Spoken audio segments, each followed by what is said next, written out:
I want to tell you about a young man named Sam. It's really important to know that Sam, as a kid, was a pretty typical kid. Little boy that ran around and was busy and loved life and loved his family and liked all the typical little boy things.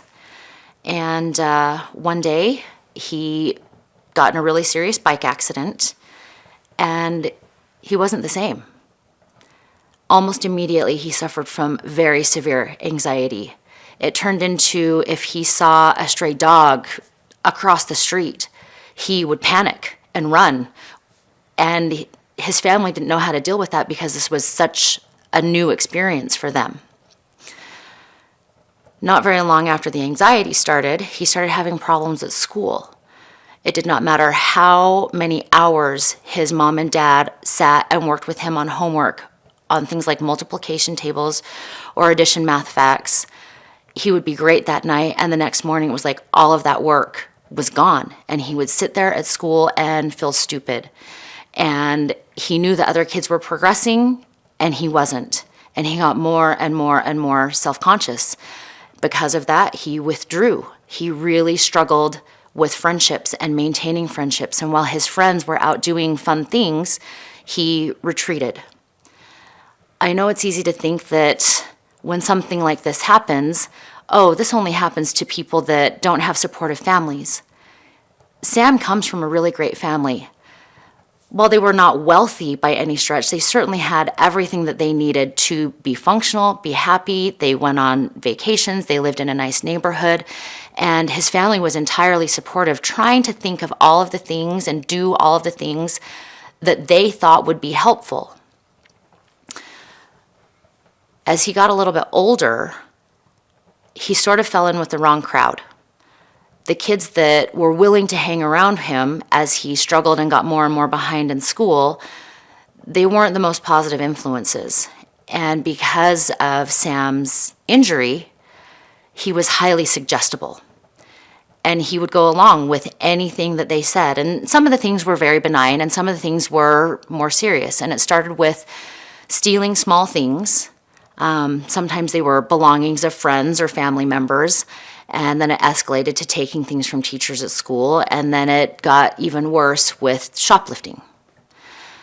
Now, you think that this is the exception. Sam walks and talks and sounds just like everybody else.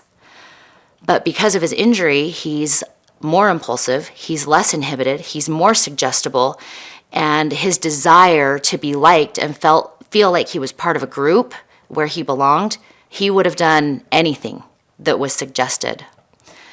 Well, because he had done so poorly in school, he ended up not graduating, which really limit your prospects for being able to provide for yourself and have a functional or successful life. And that worried him. And he started abusing drugs and alcohol.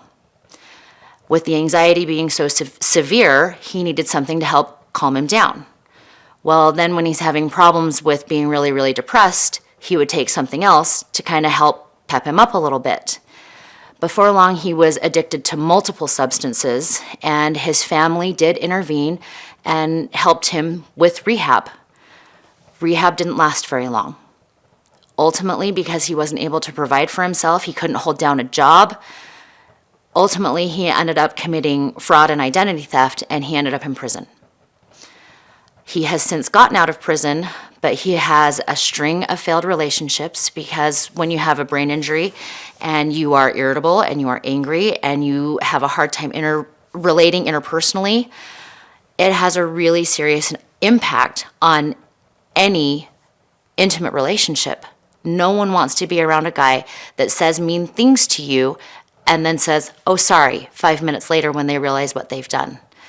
That's the definition of an abusive relationship.